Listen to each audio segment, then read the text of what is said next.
Con nuestro bloque internacional de Proyecto Segunda República de hoy día, Adrián. Hoy, martes 19 de julio del 2016, segundo semestre del 2016.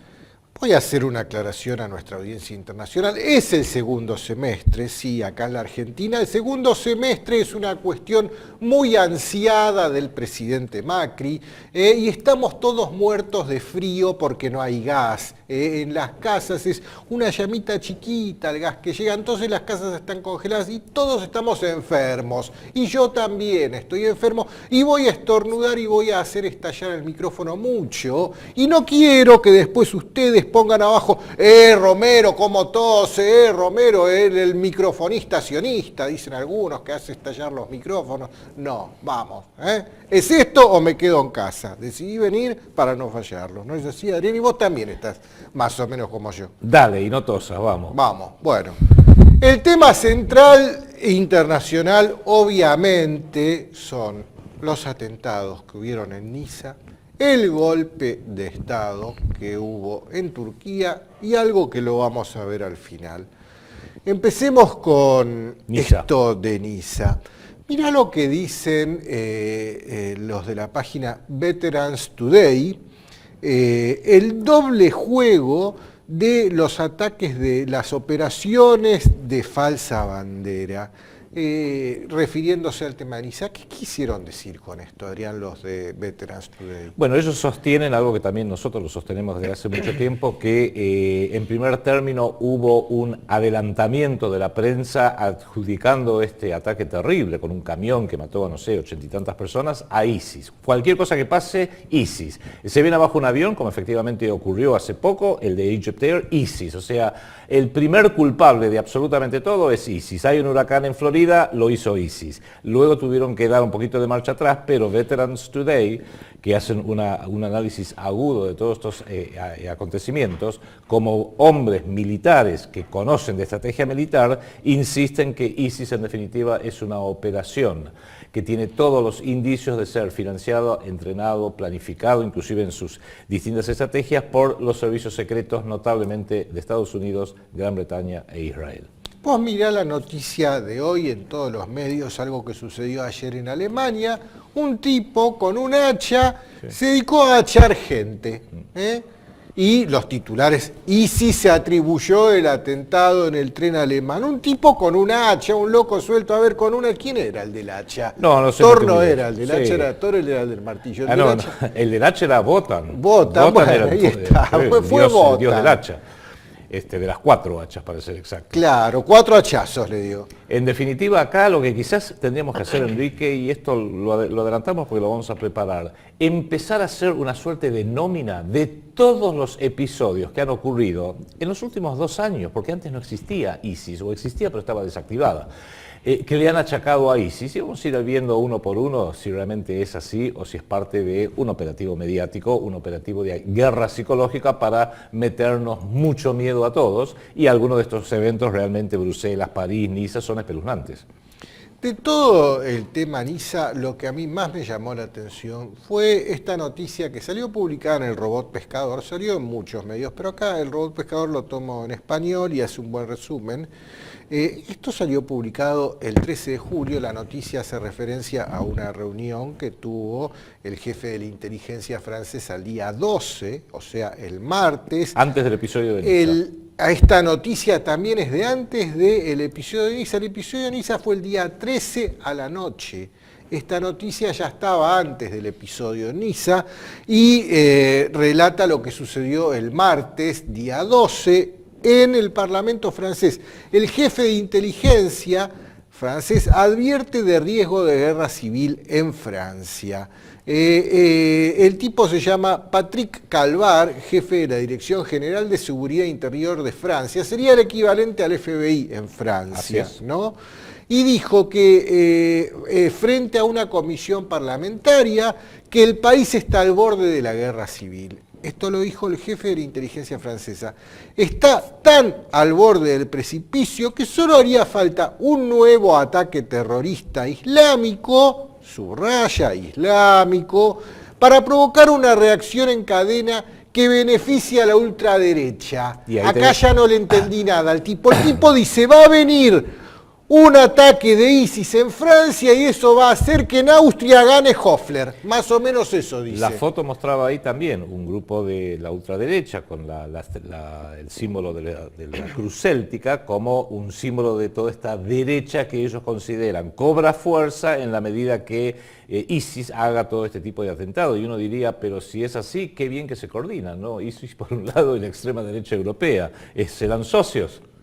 Claro, a ver, traducime esto del jefe de la inteligencia, porque verdaderamente si su laburo es hacer inteligencia y el tipo dice que ISIS va a venir y va a alimentar a la ultraderecha y la ultraderecha está ganando terreno en Europa y el gran temor de las élites es el ascenso de estas ultraderechas que ellos los asocian con los nacionalismos, nosotros no, ya lo explicamos, pero... No, en realidad la ultraderecha ya es básicamente, hoy en día ha cobrado gran parte de su fuerza por un rechazo de toda la inmigración de Medio Oriente, la inmigración semita árabe, en definitiva.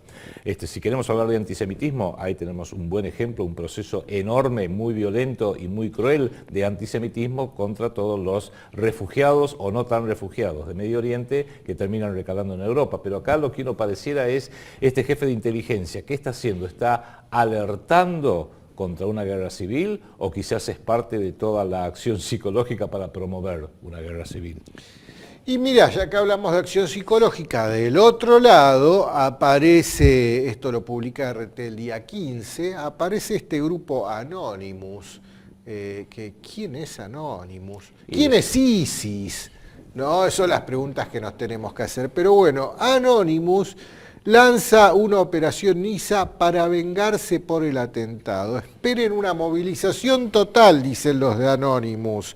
Para defender nuestros valores y nuestra libertad, estamos rastreando a los miembros del grupo terrorista responsable de los ataques. ¿Pero que son un brazo de la Sûreté francesa, un brazo de la CIA?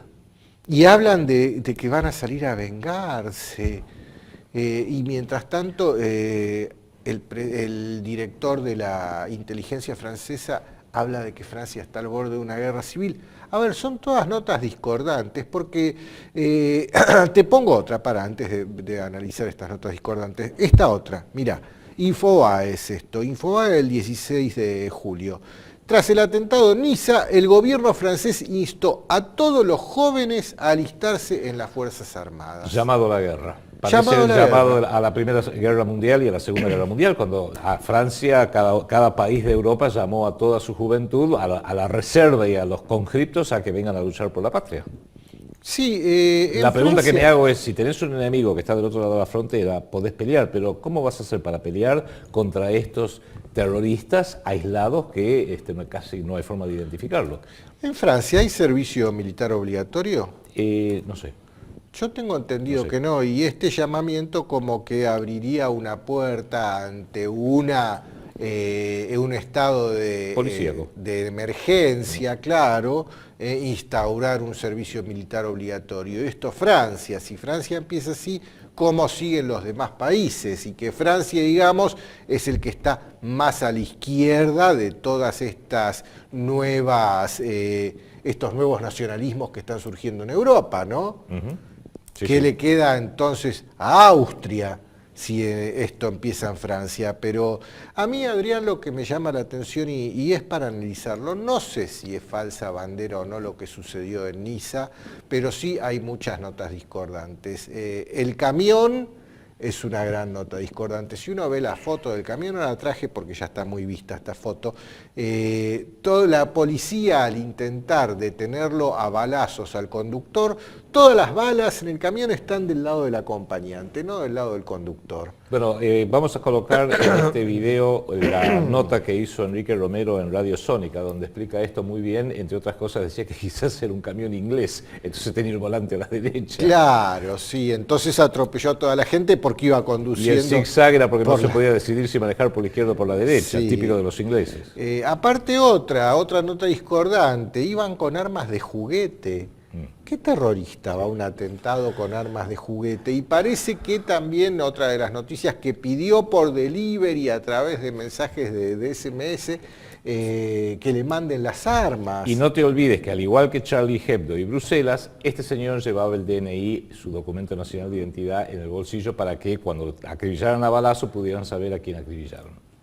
Entonces son todas notas discordantes que van apareciendo a la hora de estos atentados. Por alguna razón a Francia la han elegido como uno de los puntos realmente de llevar a Europa al borde de un ataque de nervios, porque tuvimos lo de Charlie Hebdo con enorme impacto, lo del 13 de noviembre del año pasado, ahora esto de Niza e incluso lo de Bruselas entre en el área cultural francés, por así decirlo, Sí. amén de ser el centro de la Unión Europea.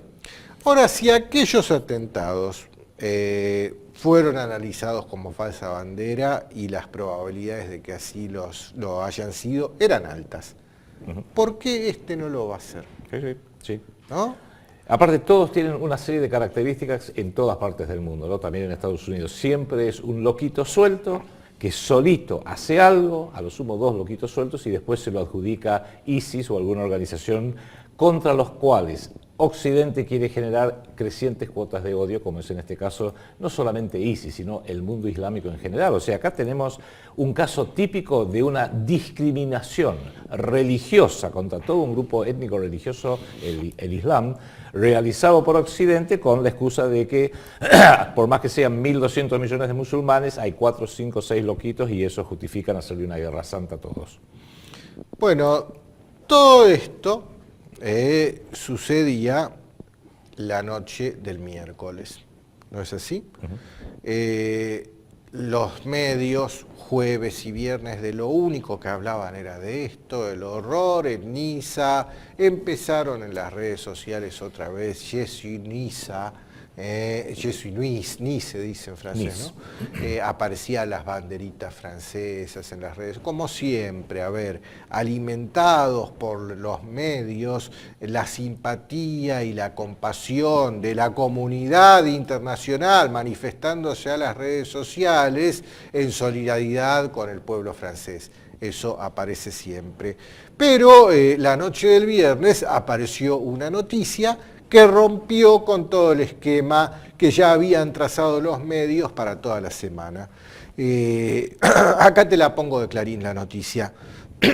Fracasó el intento de golpe en Turquía. Hay 265 muertos. Y bueno, esta noticia es de las primeras, hablaba de 2.800 detenidos, ya, hoy ya son 7.000 los detenidos, ¿no? Pero el título, déjame, que es lo que me interesa. Y guarda que los turcos son jorobados, son engomados, sí. Son de espada afilada, espada larga y entran a degollar. Claro, pero hay un hecho, murieron 265 personas en la noche del viernes en Turquía y en las redes sociales no apareció. Je suis Turquía, Ankara, Istambul, Istambul. Igual que Bagdad. Claro, no, son musulmanes. 12 eso. muertos en circunstancias trágicas. En París, Je suis Charlie Hebdo. 270 muertos en Turquía, 300 en Bagdad. No importa, son musulmanes, son medio oscuritos. Pero vamos a analizar el tema Turquía. Pueden ser las dos opciones.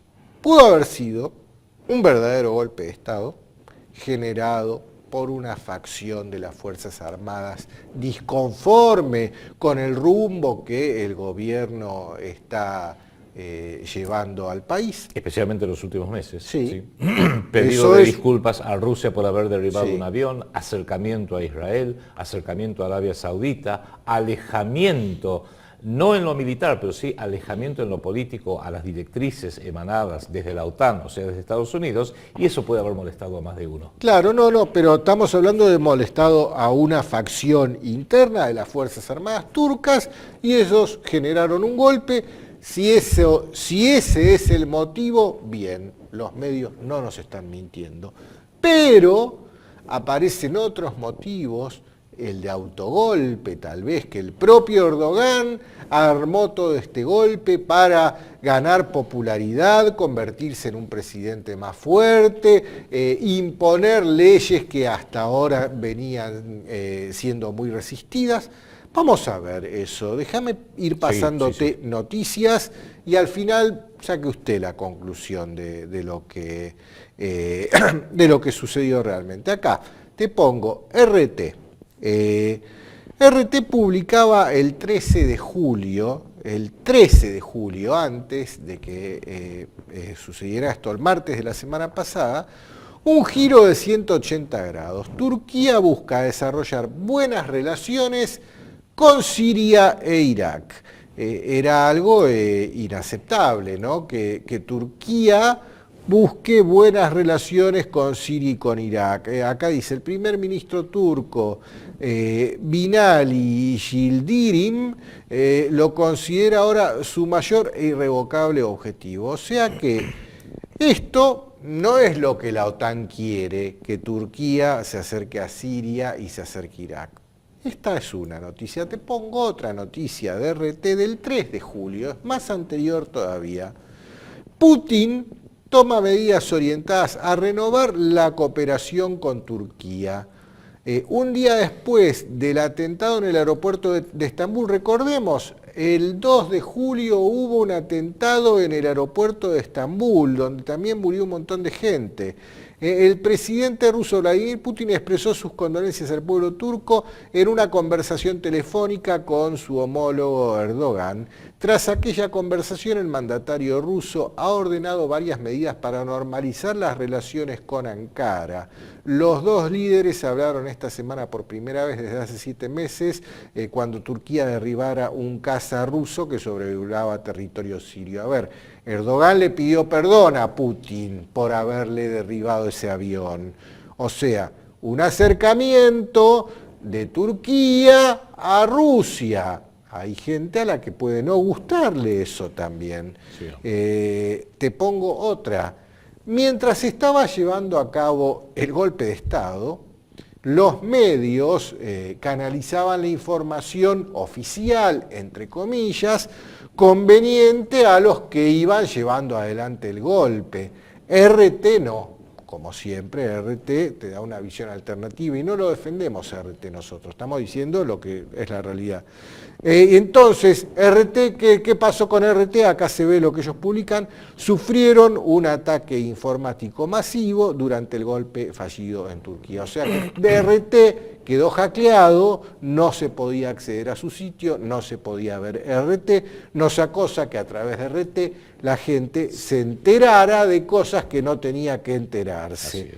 Y esto también llama la atención. Otra de las cosas que llama la atención es dónde estaba Erdogan mientras pasaba todo esto, ¿no? ¿Dónde estaba? Hay versiones, acá te pongo el Washington Post, hay versiones que hablan de que él estuvo en Irán, que aterrizó en Irán, escoltado por aviones iraníes. Con lo cual Irán ya no es tan enemigo. Acá hagamos un poquitito de historia. En septiembre del 2013, cuando ya la OTAN y Estados Unidos estaban listos para invadir y destruir a Siria, Rusia lo frenó. Es así de simple. Y al frenarlo Rusia, automáticamente los dos países, un país muy aliado, totalmente aliado, no solamente Siria, sino Irán, se consolidaban. ¿Qué es lo que pasó? La OTAN ha utilizado a Turquía como una suerte de cabeza de playa. A través de Turquía venía todo este petróleo de ISIS, a través de Turquía venía mucho del entrenamiento de ISIS, a través de Turquía se utilizaba un poco para teledirigir a ISIS, que estaba instalado en partes de Siria y en partes de Irak. ¿Qué pasa? En alguna medida creo que Erdogan fue tomando conciencia de que eso era insostenible para su país. Para colmo, en la zona oriental de Turquía tienen un levantamiento de los kurdos, con lo cual es un problema geopolítico muy importante, y buscó un acercamiento con Rusia para ya no estar tan totalmente bajo la tutela de Estados Unidos y de la OTAN. Lo dejo planteado así porque entonces uno podría preguntarse, bueno, pero entonces, ¿de dónde vino el golpe en contra de un gobierno Erdogan que se estaba acercando y se sigue acercando a Rusia? Sí, también tengamos en cuenta el mapa. Como si miramos el mapa, la posición geopolítica de Turquía es inmejorable, es la única viable que tiene toda la OTAN para todos los planes que tiene con Medio Oriente. Sin Turquía, La OTAN no puede hacer nada, absolutamente nada. Está en Europa, está en Asia, tiene costas sobre el mar Mediterráneo, tiene costas sobre el mar Negro, realmente es de una importancia. Toda la frontera con Siria. Toda la frontera con Siria, tiene frontera con Rusia, es un país de una importancia, es un país bisagra, por así decirlo. Y fíjense que en alguna medida se sienten maltratados los turcos, porque aunque sí les dieron el ingreso a la OTAN hace ya décadas, porque necesitan esta posición geopolítica privilegiada de Turquía para hacer estas incursiones en contra de la ex Unión Soviética y ahora Rusia, por otro lado, cuando Turquía pide entrar en la Unión Europea para beneficiarse económicamente, le dicen no, sus parámetros no dan. Claro, ustedes son musulmanes. Claro, en primer lugar, ustedes son musulmanes y Europa no quiere nada que ver con los musulmanes. Bueno, no discriminamos a nadie, no. Nosotros los europeos, blancos, democráticos, no discriminamos contra nadie, pero usted es oscurito y es musulmán, así que por favor espere ahí afuera. Más o menos, el trato que recibió de Occidente Turquía a lo largo de estas últimas décadas es: te usamos cuando te necesitamos, si no te necesitamos... Así es. Así es. Te usamos porque necesitamos las bases en Medio Oriente, te usamos porque tenés las fronteras con Siria y queremos atacar Siria, te usamos porque desde ahí abastecemos a todas nuestras tropas en Medio Oriente, pero, no, ¿qué querés? ¿Disfrutar de los beneficios económicos de nuestra mesa? Todavía no. No. Bueno, te pongo esto también es RT del 16 de julio. Erdogan, los golpistas han recibido órdenes desde Estados Unidos. Esto ya es una acusación importante, la que se mandó Erdogan, ¿no? Entonces John Kerry, el secretario de Estado de Estados Unidos, el canciller estadounidense, se apura, según RT, y llama a su homólogo turco para asegurarle que Estados Unidos no tiene nada que ver con la intentona. ¿Okay? ¿Te lo imaginas a Kerry hablando con el homólogo turco que se llama Mutlu Kuzsoglu, bueno, nombre raro. Hablará en inglés. Claro, bueno, diciéndole, che, te juro que nosotros no tenemos nada que ver, Claro, el tema está que hay un clérigo muy influyente que se exilió de Turquía y hoy vive en Pensilvania, en los Estados Unidos, de nombre Fethullah Gulen, que aparentemente es el que tiene un importante predicamento sobre sectores de las Fuerzas Armadas, del Ejército principalmente, que son precisamente aquellos que se levantaron. A mí lo que me sorprendió, Enrique, fue lo siguiente, y esto lo pude ver,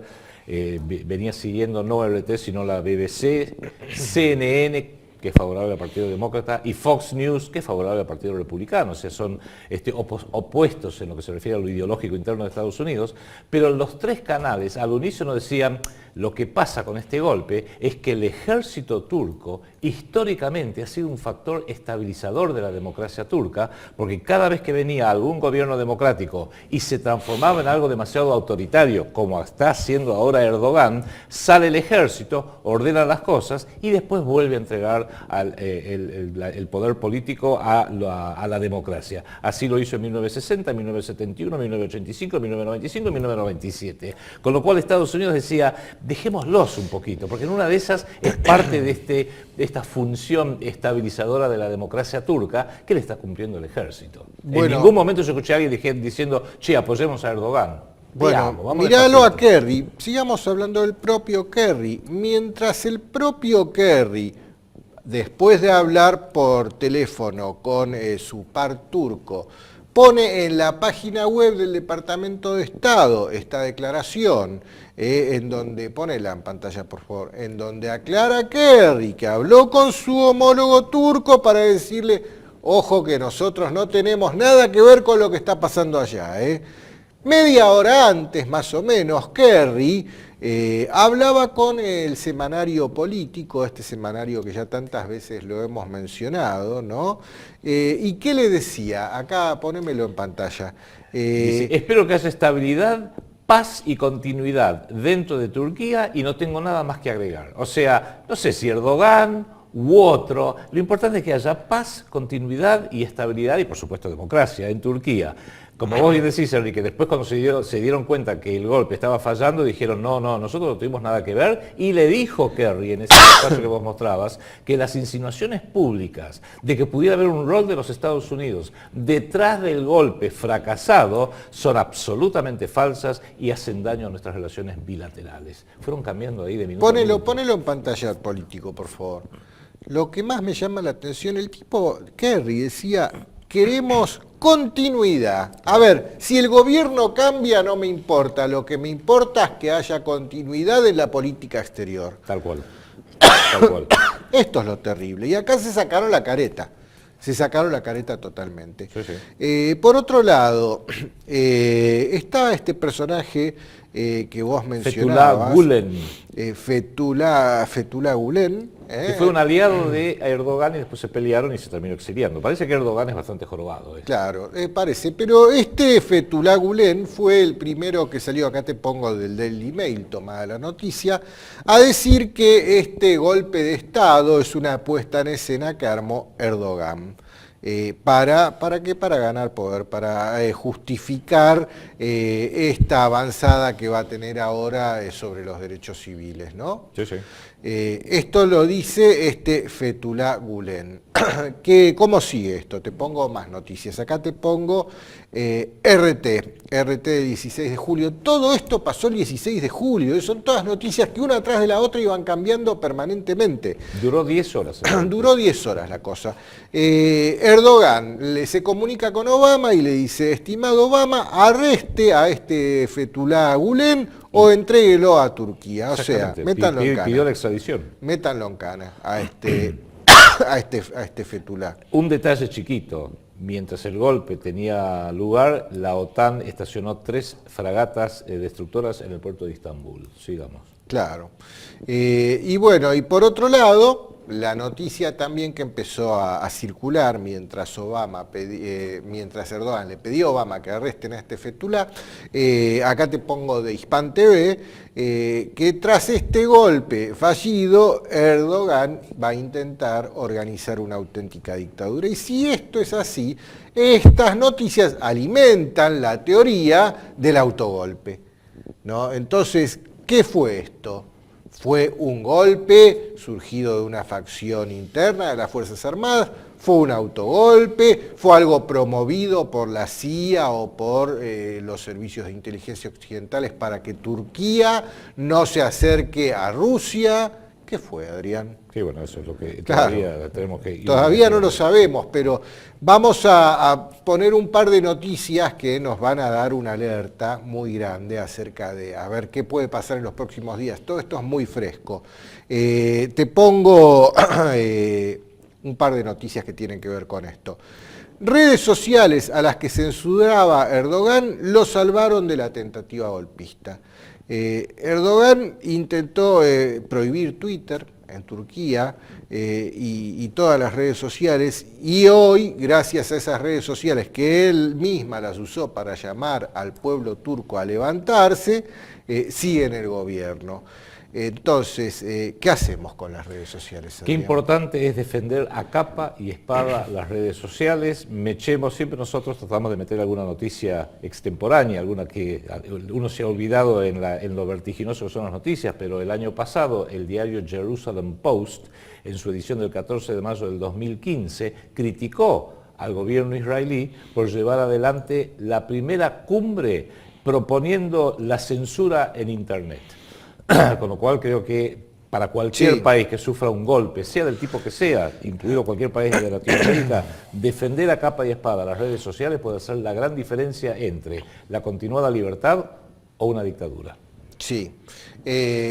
Por otro lado, la Erdogan al público, esto lo dice RT el 17, ya es del otro día, ¿no?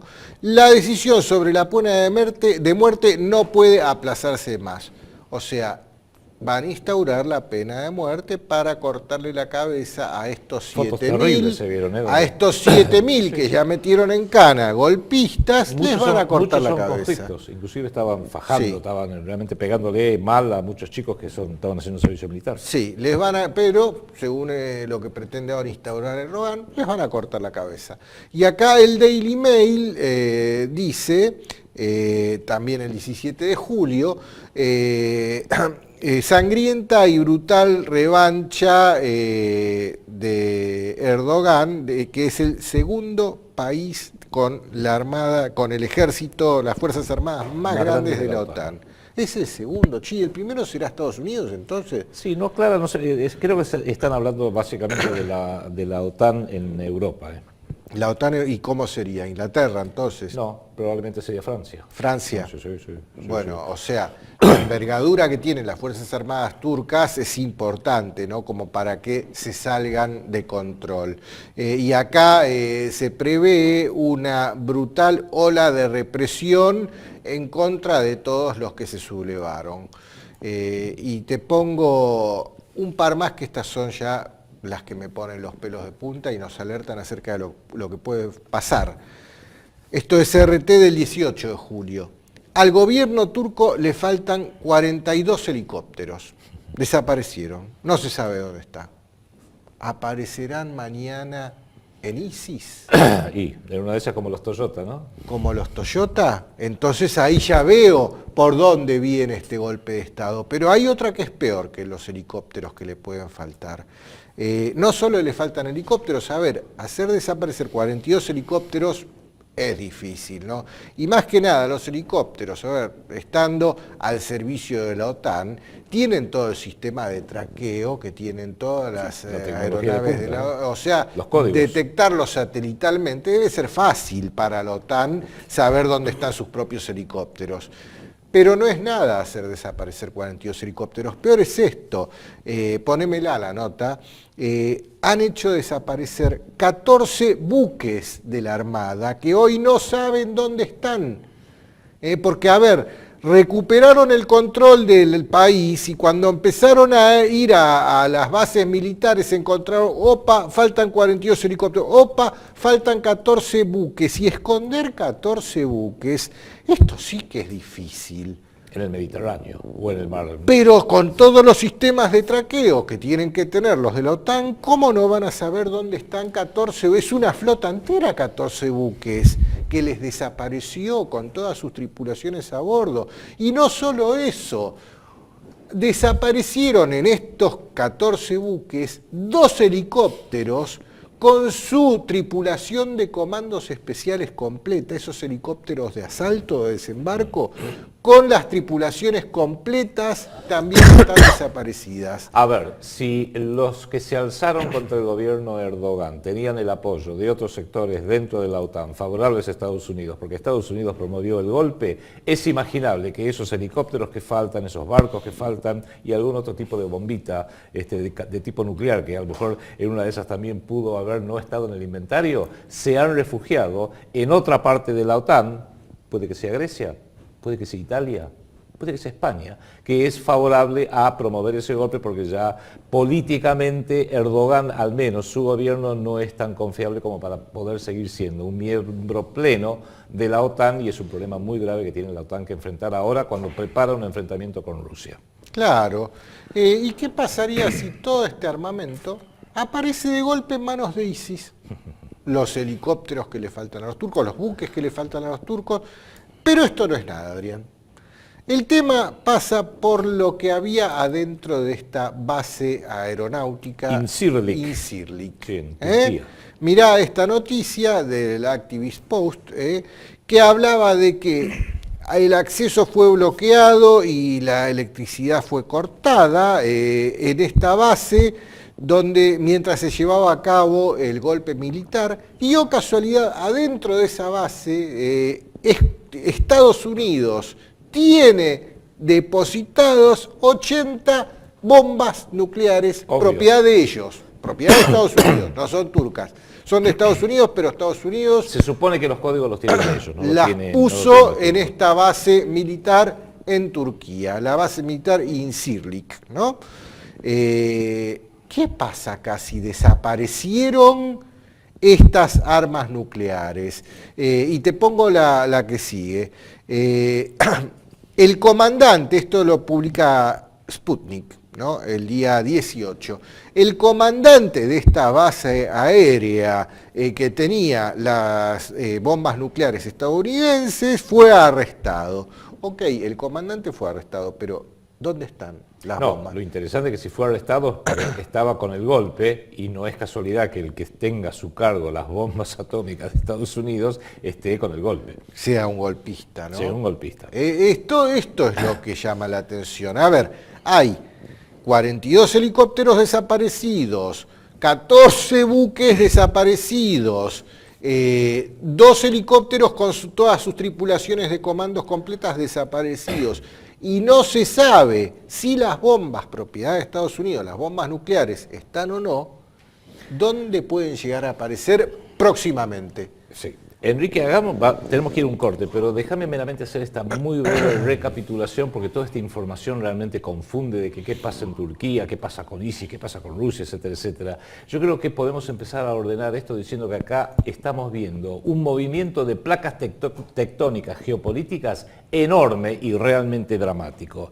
Estamos viendo cómo va surgiendo, y lo hemos abordado en este programa ya anteriormente, la unidad euroasiática, la famosa isla del mundo que venía preanunciando desde hace ya más de un siglo el geopolítico británico Halford Mackinder. Estamos viendo cómo la Primera Guerra Mundial, la Segunda Guerra Mundial no pudieron terminar de quebrar esa Unión Euroasiática, la Guerra Fría tampoco, creyeron que con la globalización iban a poder pasarle por encima, pero ahora resulta que no, que evidentemente ahora sí estamos yendo hacia una posibilidad real de una Unión Euroasiática centrada en Moscú. Vamos a poner las cosas bien en claro, que son los únicos que le están haciendo una geopolítica bastante coherente. Y por supuesto Moscú estaría invitando, uno puede inferir, que haya un eje Berlín-Moscú-Pekín.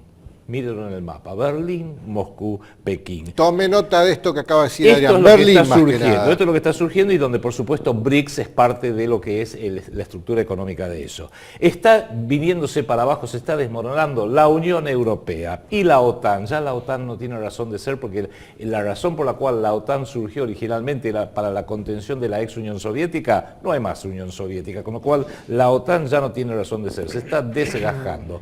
Otro que está surgiendo, el Reino Unido. Tontos no son, vamos a hablar de esto en el segundo bloque. Claramente se han dado cuenta que tienen que redefinir su integración en esta nueva realidad, tienen que acercarse a China a través de Hong Kong, lo económico, business is business, también tienen un acceso directo histórico a la India, al África, es un imperio flexible. Total, los ingleses están acostumbrados de que nunca fueron un imperio territorial, siempre fueron un imperio marítimo, y hoy diría un imperio prácticamente virtual. Estados Unidos está a su vez en un ocaso franco y absoluto. Pareciera que están perdidos, pareciera que están absolutamente confundidos sin saber bien cuál es su destino, y lo estamos viendo con las opciones que tienen ahora en las elecciones. Es más, si alguien dijera, ¿y si hay una guerra civil en Estados Unidos? Viendo las cosas que estamos viendo, no me sorprendería. Otro que por supuesto ya es un caos creciente y trágico y cruel es todo Medio Oriente, pero con los años, con las décadas, la incidencia del petróleo va a ser cada vez menos a medida que es reemplazado por otras fuentes alternativas de energía. África, postrada como siempre. ¿Cuál es el continente que ahora tiene una oportunidad dorada, única, histórica? Latinoamérica, desde México hasta Tierra del Fuego, con lo cual acá tenemos la enorme oportunidad donde efectivamente Argentina y Brasil tienen que empezar a entenderla y generar un eje ABC, Argentina, Brasil, Chile, para poner este continente, no algún país individual, no Brasil se pone de pie pero nosotros no, o nosotros nos ponemos de pie pero que se embromen los peruanos o los mexicanos, no, todo el continente tiene que forjar una alianza auténticamente continental en torno al ABC, a Argentina, Brasil, Chile, para poder empezar a ser un jugador auténticamente poderoso en estas placas tectónicas que se están viendo. Y hay un reposicionamiento muy, muy próximo, con esto termino, a lo que podemos llamar los estados bisagra. Alemania, ya vamos a hablar un poquito más adelante, Turquía, Ucrania, Japón y el eje ABC acá en Latinoamérica. Bueno, vayamos a un corte, usted no se vaya, que enseguida volvemos.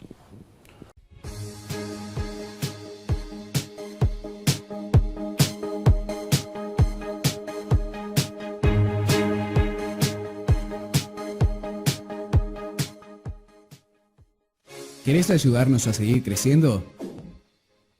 Seguinos en todas nuestras redes en internet. Facebook.com/Proyecto Segunda República, Twitter.com/PSR-Argentina. En YouTube, seguinos en 6 canales.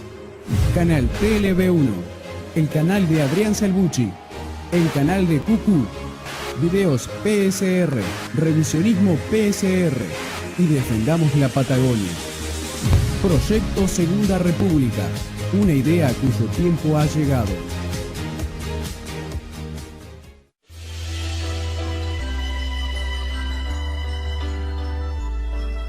Presentamos el Proyecto Segunda República, un movimiento ideológico para pensar el país, que nació por el 2001. A partir de la voluntad de un grupo de personas que, al igual que muchos otros, creyeron que ya era hora de un cambio de paradigmas en la forma de administrar nuestra nación.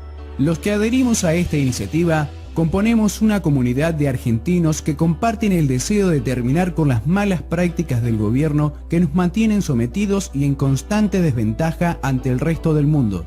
El proyecto se construye sobre 5 pilares. Restaurar el Estado soberano como institución fundamental al servicio de los intereses del pueblo de la nación. Recuperar la moneda soberana, impresa por un Estado soberano y al servicio de la economía real del trabajo y la producción.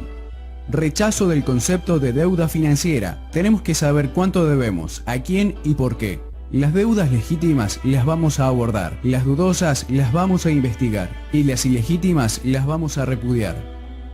Liberación de las instituciones republicanas de su dependencia del dinero, para que cualquier ciudadano competente tenga voz y voto en todos los niveles de la administración del Estado. Recuperar los valores éticos y morales, porque la política debe estar subordinada a los valores culturales y éticos propios de la nación argentina. Proyecto Segunda República, una idea cuyo tiempo ha llegado. Conoce más de esta propuesta en www.proyectosegundarepublica.com.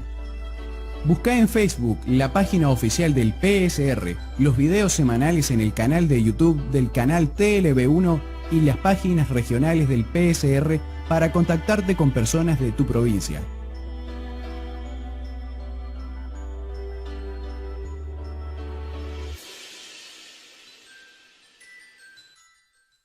Un libro infaltable para todo argentino es la nueva obra del doctor Juan Gabriel Lavaqué sobre el último gobierno peronista. Lo puede adquirir en Mercado Libre, en los datos que van con este video, y ahí sí lo va a poder saber de alguien que vivió la experiencia de lo que fue el último gobierno democrático hasta el 24 de marzo de 1976. El último gobierno peronista del doctor Juan Gabriel Lavaqué.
Acá seguimos con la segunda parte de Proyecto Segunda República, nuestro bloque internacional. Sí, señor. Bueno, sigamos ahora con el tema de lo que está pasando en el Reino Unido. Teresa May. Genial. ¿Te gusta Teresa May? La verdad, a mí me parece un gustarme, lagarto. Ponela alguna de las Poneme notas. esta noticia Como gustar, de no. Clarín. Me hace acordar a Maggie Thatcher, a primera Claro, vista sí, se parece es un lagarto a Margaret total, Thatcher. como Es toda británica, inglesa. Es una inglesa, está bien. Es inglesa, pero ¿qué te querés? digo, la forma como ha maniobrado es muy inteligente y no creo que sea idea de ella, porque acá recordemos algo que dijimos ya hace casi un mes, antes del Brexit. La corona británica estaba a favor del Brexit. La corona británica estaba a favor del Brexit por una sencilla razón, aunque no hace manifestaciones políticas, porque se dan cuenta que la Unión Europea se está viniendo abajo y se dan cuenta que Estados Unidos se está entrando en un ocaso y quiere ser parte de ese imperio virtual del cual estábamos hablando en el primer bloque. Por ende, Theresa May ha hecho una serie de movidas muy inteligentes. Había un nerd, viste ese Michael Gove, Sí. un nerd total que dijo, no, Boris Johnson, no, yo me voy a poner como primer ministro porque soy más capaz. Así lo dijo. Yo soy más capaz. Bueno, perfecto. Lo radió, lo sacó del gabinete, lo dijo, váyase a su casa. A Boris Johnson, que era la cara del Brexit, le dijo, vos sos el que estuvo haciendo a favor de Brexit, bueno, te coloco como canciller, como secretario, como ministro de Relaciones Exteriores. Andá y hacete cargo y explicarle a los europeos que te deben tener una simpatía enorme. El día de la Bastilla, 14 de julio, Boris Johnson fue invitado a la Embajada de Francia en Londres y lo abuchearon. Para dar un ejemplo. A ver si entiendo. A partir de ahora, todos nuestros reclamos de soberanía por las Islas Malvinas. A Boris Johnson. Va a haber que ir A a Boris hacérselos a Boris Johnson. Que es ese rubio que tiene los pelos todos revueltos, viene a ser el Donald Trump de Inglaterra. Sí, un rubio, comediante de Benny Hill Y parece el tipo. honestamente, su discurso es muy, muy pobre. No así el discurso de Nigel Farage, que no es de ninguno de los dos grandes partidos, porque es el partido de la independencia del Reino Unido, que creo que se dio cuenta el gran lío en el cual se metieron y dijo, acá termina mi carrera política, me voy a casa y voy a dedicarme a hacer mi vida. El Partido Laborista está totalmente casi desaparecido. Y claramente acá la señora May dijo algo que pinta a los ingleses perfecto. Dijo, vamos a hacer el Brexit y a partir del lunes Gran Bretaña está abierta para los negocios. Business is business. Van a seguir haciendo los negocios, van a seguir penetrando y controlando a China en su nueva etapa que le corresponde en este gobierno mundial con probablemente una moneda de transición respaldada en oro, por eso todos los Rothschild se fueron llevando el oro de allá, también teniendo mucho del oro chino en Londres y posicionando a la ciudad de Londres, o mejor dicho, a la City londinense como como probablemente el centro financiero más importante del planeta y como el centro geopolítico de este venidero gobierno mundial. Con lo cual, no sé si es todo idea de esta señora Theresa May, pero le dieron el libreto que tenía que seguir y hasta ahora lo viene siguiendo muy bien. A ver, vos decís que pretende Theresa May posicionar a Londres como el centro financiero mundial. Y la capital política. Bueno, Geopolítica, debía decir. los del Geopolítica. JP Morgan no están de acuerdo con ella. Mira ver. esta noticia del diario OK del 12 de julio. JP Morgan, y esto JP Morgan, no es cualquiera, asegura que Madrid debería suceder a Londres como la City financiera de Europa. ¿Por qué Madrid? Yo creo que acá hay dos razones que se me ocurren. Tres razones, Enrique. En primer término, JP Morgan es un banco privado, da tendencias para sus clientes, no hace necesariamente análisis geopolíticos, entonces en alguna medida se prende a esta ficción que dice, Inglaterra ha quedado debilitada, y los ingleses que no son tontos hasta dejan que se dé esa imagen de que es una Inglaterra debilitada después del Brexit, aunque en definitiva es una Inglaterra fortalecida que probablemente se ha salvado de males mayores, como insinuó la reina poco antes del Brexit, que implicaba seguir siendo fagocitada por la Unión Europea. Como plaza alternativa, subalterna a Londres, JP Morgan, banco británico y norteamericano por excelencia, sugiere a Madrid porque no olvidemos, la corona española es la corona de los Borbones, que están, digamos, históricamente subordinados a la corona inglesa, y también en Gibraltar hay una base militar importante británica que puede llegar a controlar a una parte importante, si no toda España, de la misma manera que Malvinas controla a la Patagonia argentina, por no decir todo el litoral argentino, y uno podría decir, no es un mal lugar para tener una subsede financiera, porque no olvidemos, Londres no es la capital, la futura capital financiera de este gobierno mundial, es la capital geopolítica. Sí, ¿y qué va a pasar también con Gibraltar, no? Porque Va a seguir todavía siendo está la inglesa, disputa va a seguir siendo de inglesa. si, porque los gibraltareños quieren seguir siendo ingleses, pero no quieren perder esto de ser Estatus de la Unión europeos. Europea. Raro todo lo que está pasando. Pero bueno, te pongo otra nota de esto. Esto es de Argentina, Vórtice Geopolítico Mundial, del portal de nuestro amigo Javier Cornejo. De Salta. Claro, de Salta. Bueno, yo te pedí que la mostraras en pantalla porque nuevamente Javier Cornejo, que también escribe en el Tribuno de Salta y que tiene este sitio espléndido, Argentina, Vórtice Geopolítico Mundial, muchas de estas ideas, muchos de estos conceptos lo ha volcado en ese artículo que realmente es muy recomendable, y quería mencionar que, bueno, tenemos mejores analistas, creo, acá en nuestras latitudes de los que hay en Europa y en Estados Unidos tratando de interpretar y entender las implicancias reales del Brexit, que no son las que le dicen en la primera plana a los grandes diarios. Sí, búsquela esta nota, le vamos a poner Pon el el link link para que Sí. la lea, porque no tiene desperdicio, verdaderamente. Bueno, y ahora vayamos del otro lado del Atlántico. Saltamos el charco. ¿Qué está pasando en Estados Unidos? Mira, la noticia del 16 de julio es que Trump, sin espectacularidad, sin bombos ni platillos, presentó a su vicepresidente, que se llama Mike Pence. Que en ¿Quién realidad es sorprendió a todo el mundo porque todos esperaban que iba a venir algún republicano de alto perfil, la mayoría de los cuales lo han rechazado, y terminó eligiendo a este señor Michael Pence, gobernador del estado de Indiana, un estado menor que está en la zona de los Grandes Lagos, un hombre neoconservador, sumamente discreto, católico, pro guerra de Irak, pro fuerzas armadas, anti-aborto, anti los gays en las Fuerzas Armadas, etcétera, con lo cual en alguna medida ha elegido a un candidato a vicepresidente, Mike Pence, que es el que satisface la voluntad o los deseos de buena parte de los neoconservadores del Partido Republicano. Es un neoconservador al estilo de Bush, al estilo de Donald Trump, Donald Rumsfeld, al estilo de Dick Cheney, con un perfil muy bajo, con lo cual casi te diría que es una buena elección porque lo equilibra ese estilo o balancea ese estilo tan transgresor que tiene Donald Trump, y creo que se lo están empezando a tomar mucho más en serio a Donald Trump de lo que se pensaba.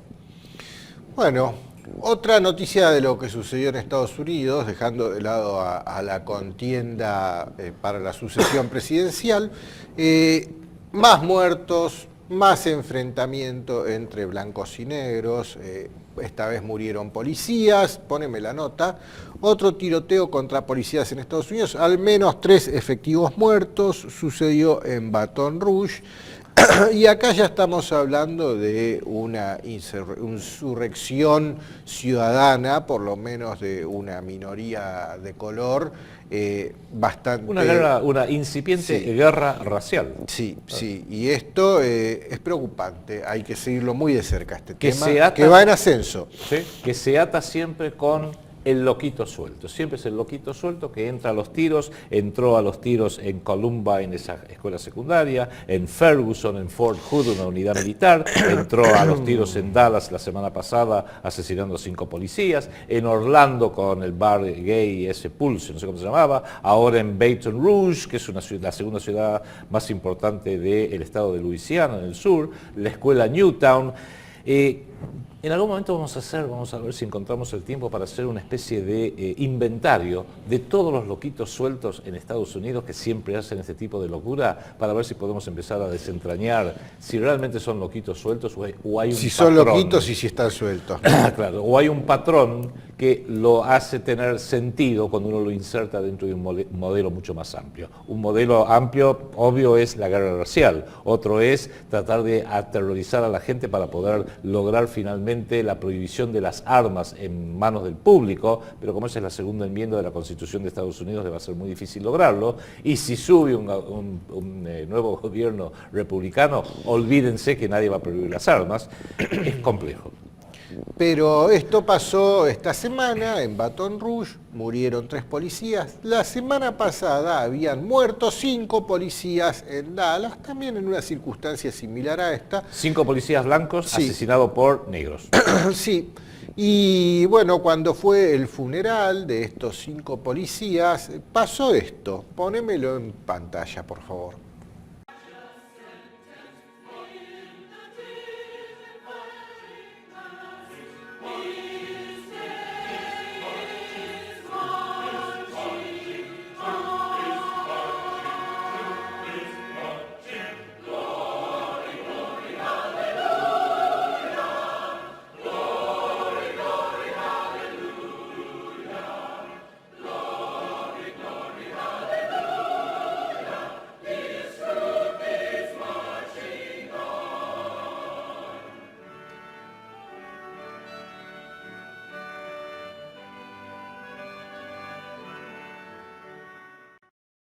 Esos son funerales, Enrique. Cuando uno va a un funeral, No, nada de no, no, lágrimas. estaba drogado. Hay que bailar, hay que Se saltar un sirvieron, poquito. vos viste que ahí en los funerales Totalmente sirven bandejitas. drogado, sí, A él le dieron una bandejita con rayitas Sí, sí, sí. Se y la él fue. agarró.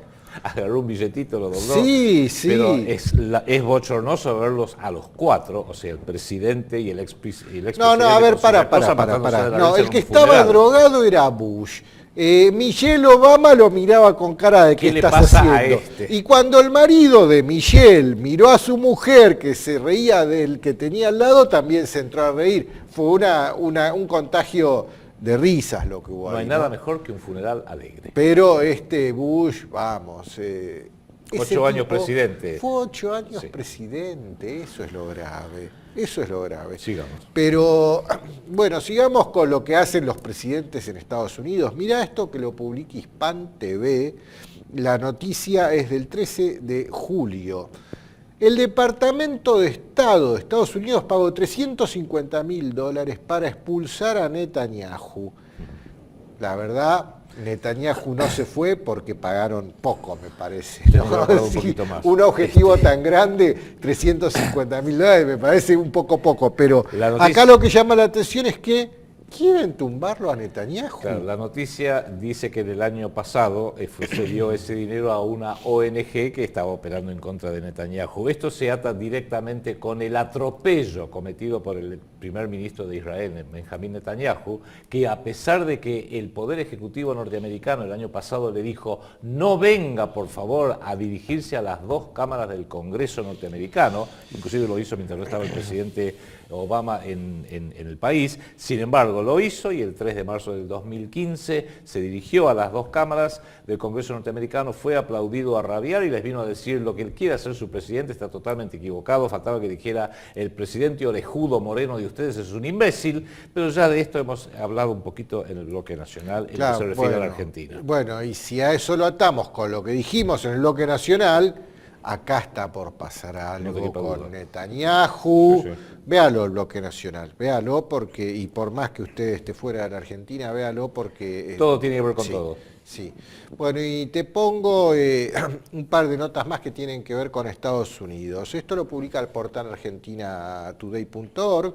Los verdaderos juegos del hambre ya han empezado. FEMA, esta Federal Emergency Management Agency, simula incrementos de precios del 395% en alimentos y disturbios globales para el 2020. A ver, señores de FEMA, si quieren hacer un juego del hambre en donde simulan incrementos de los precios de un 395%, no necesitan hacer una escenificación tipo juego de Vengan a la guerra. Argentina. Vengan acá y acá van a verlo en vivo y en directo, incrementos del 1000%. Alternativamente, si ustedes quieren, le podemos mandar al señor A Macri ministros y al nuestros. señor Aranguren, que es el ministro de Energía, que ha aumentado las tarifas a un 800, un 1000%, y quédenselo todo el tiempo que quieran. A Macri y Aranguren, ténganlo, yo no lo necesito de vuelta, se lo pedimos cuando le avisa. Claro, pero poneme la nota esta.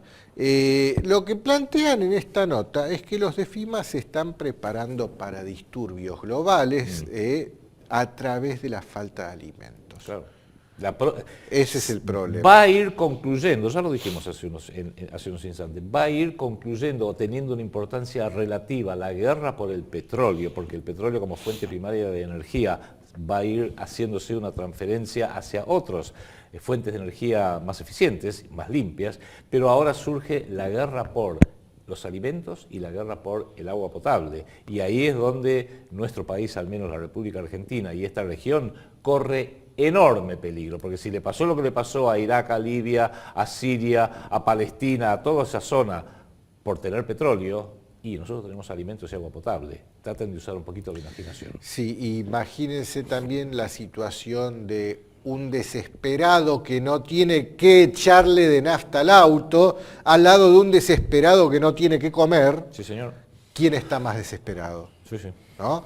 Y todo esto lo organizó una ONG que se llama CNA, este Juego del Hambre, poneme su sitio web ahí en pantalla, que no son nadie, ¿no? No, está vinculada a la Armada norteamericana, pero hay muchos Es un think detalle. tanks. Sí, hay muchos think tanks. Evidentemente es un contratista de un sector de las Fuerzas Armadas, la Armada para ser preciso, la Armada de Guerra, que los contratan para hacer simulacros de todo tipo. Bueno, en este caso fue el del hambre. Sí. Bueno, y todo lo que estamos analizando en nuestro bloque internacional de hoy concluye en esta nota que publicó el New York Times el 13 de julio, nada más y nada menos que el New York Times. El choque entre nacionalismo y globalización definirá el siglo XXI. Muy buen artículo. Muy buen artículo porque define la tercera guerra mundial en la cual ya estamos prácticamente insertas, que no es Rusia contra Estados Unidos, o China contra no sé quién, o un mercado contra otro mercado. La tercera guerra mundial son los nacionalismos, como dice el New York Times, versus la globalización. Se lo voy a decir de otra forma. Los trabajadores contra los parásitos pequeños, los pequeños grupos de poder que parasitan el trabajo ajeno. O las auténticas democracias contra minorías usurpadoras de poder a nivel planetario. O la mayoría contra la minoría, en definitiva, porque hay una mayoría de gente honesta, trabajadora, que necesita trabajar porque realmente lo quiere hacer, que no se lo permite hacer o que le quite una parte del producto de su trabajo, minorías usurpadoras. Es siempre lo mismo. La forma como lo dice el New York Times es los nacionalismos contra la globalización. ¿Por qué? Porque la globalización, que es básicamente económica, son estas minorías que controlan todo el sistema financiero, industrial, económico y monetario planetario, de un lado, y los nacionalismos, ¿quiénes somos?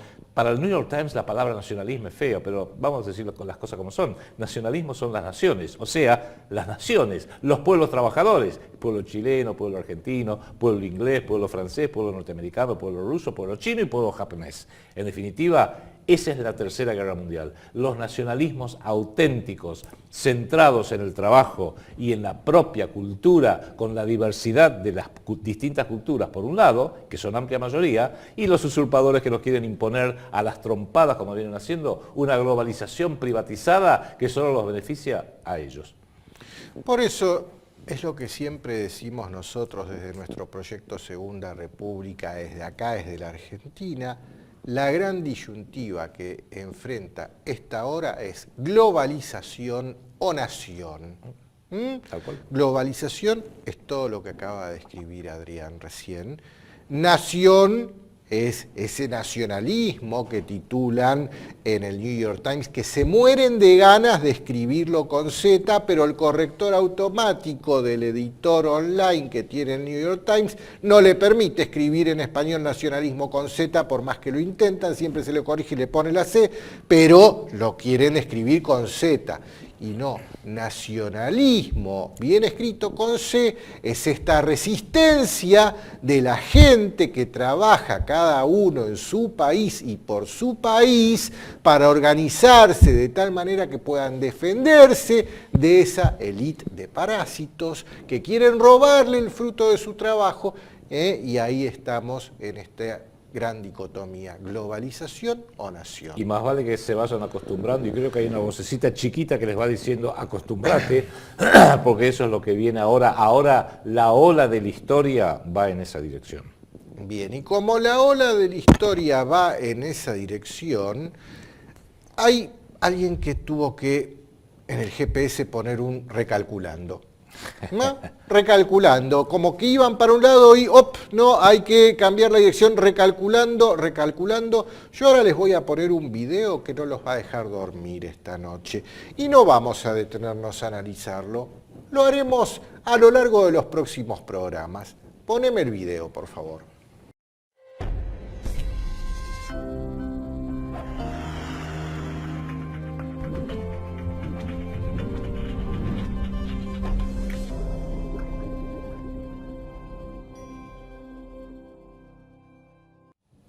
Esto es nada más y nada menos que The Economist. Normalmente hacen esto a fin de año.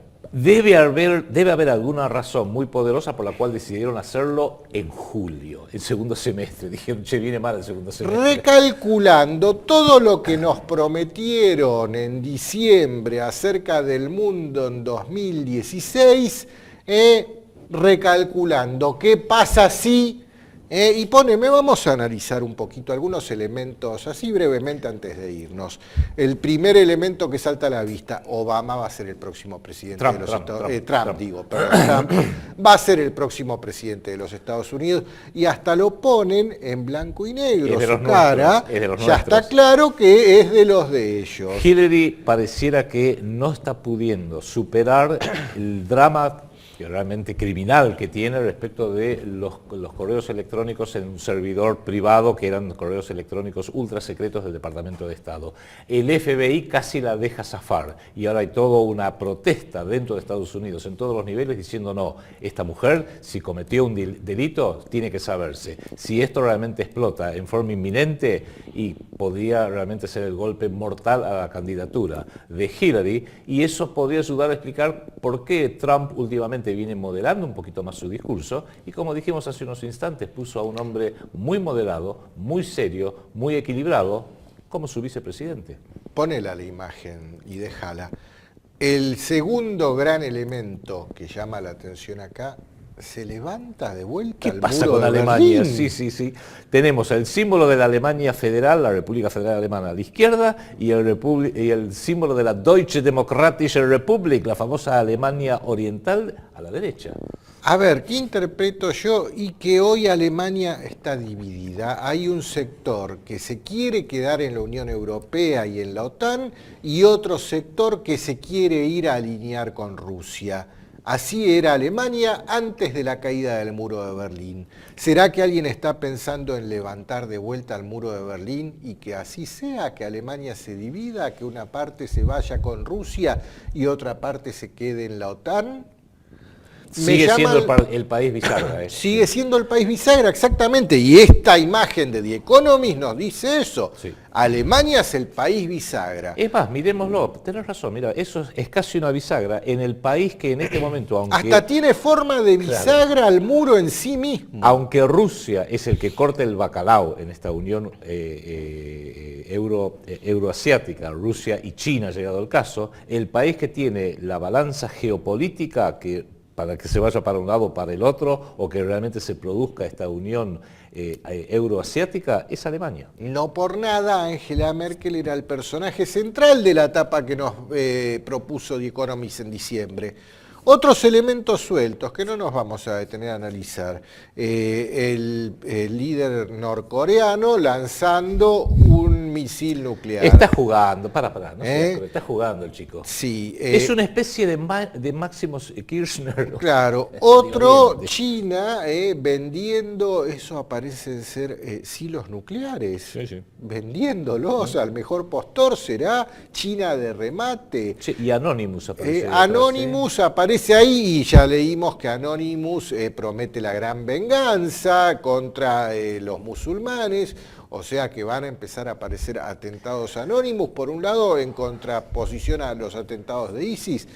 Me llaman la atención esos números que andan dando vueltas por ahí abajo, 2, 3, 6, 4, ¿qué significarán? No lo sé. Un martillo de un tribunal. Un martillo de la ley, sí, dictando sentencia, y lo que más me llama la atención de toda esta escenificación es que están en el fondo del océano. Vemos 3 naves flotando que flotan arriba. Estamos mirando al mundo desde el fondo del mar, o sea, el mundo se está hundiendo, nos estamos hundiendo todos. Es una metáfora. Estamos en el fondo del océano, porque ahí se ven los pececitos, los corales del fondo del océano, los buques flotan arriba. Y lo que ven abajo no son flores, son corales. Claro, son corales, se ven los peces ahí, estamos en el fondo del océano. Hay varias rayas navegando ahí. Sí, también hay tiburones.